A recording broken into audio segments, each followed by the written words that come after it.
warga negara, dikasih fasilitas, coba didakwai. Tapi kalau orang Syiah berbeda, kapan mereka berkuasa pastikan darah antum halal. Emang sudah begitu. Di Irak itu bukti. Di Syria itu 225.000 orang Sunni dibunuh karena mereka anggap itu ibadah. Ini bukan main-main ini, gitu kan? Bukan main-main. Dan mereka pada saat melihat di dua negara ini berhasil di Irak. Irak sekarang itu cuma kedoknya namanya Irak, tapi dia sudah bagian dari Iran. Ini sudah bagian dari Iran. Kemudian mereka berhasil lagi di Syria. Sampai sekarang Bashar belum berhasil dikalahkan oleh pasukan mujahidin di sana. Mereka masuk lagi ke Yaman. Yaman itu sudah mendekati, sudah masuk ke Jazirah Arab. Pada saat mereka masuk ke Yaman, mereka melakukan hal yang sama. Mereka sebarkan isu, subhanallah, di Indonesia hari-hari sekarang ini mereka lakukan hal yang sama. Apa yang mereka lakukan? Lemparin isu ke pemerintah Yaman waktu itu, kalau orang-orang yang berfaham Sunni ini teroris, fahamnya radikal, keras, dan seterusnya. Seperti itu. Lalu pemerintahnya buat apa? Bersama-sama dengan kelompok Syiah ini untuk menyerang ahli sunnah. Itu yang terjadi. Pemerintahnya nggak sadar, gitu kan? Pemerintahnya nggak sadar. Setelah orang-orang Sunni, dai-dainya banyak yang ditangkapi, gitu kan? Apa yang terjadi?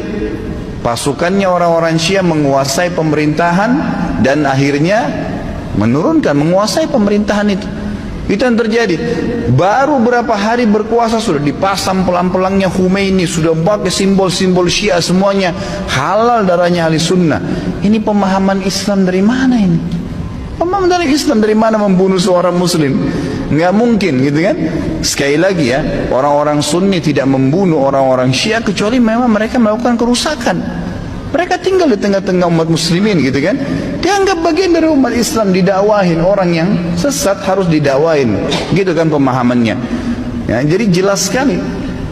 Nah sekarang ternyata orang-orang Huthiyin, istilahnya Huthi itu orang-orang Syiah yang dari Iran, mereka masuk ke Yaman dan mereka membantai kaum muslimin di sana. Mereka bilang apa? Musim haji ini kami akan serang Mekah. Mendengar statement tersebut, kira-kira apa yang dilakukan oleh Raja Salman? Beliau ambil keputusan, ini orang sudah gila nih. Mereka pernah melakukan beberapa tahun yang lalu, kurang lebih 30 atau 40 tahun yang lalu, orang-orang Syiah pernah masuk dari wilayah Persia di Iran dan mereka membantai jemaah haji. Sampai dikatakan pada saat itu darah ya di daerah Ka'bah itu sampai ke betis. Mereka anggap halal ahli sunnah itu. Jadi ini berbahaya. Pemahaman dari mana ini? Islam dari mana ini? Gitu kan? Nggak ada Islam.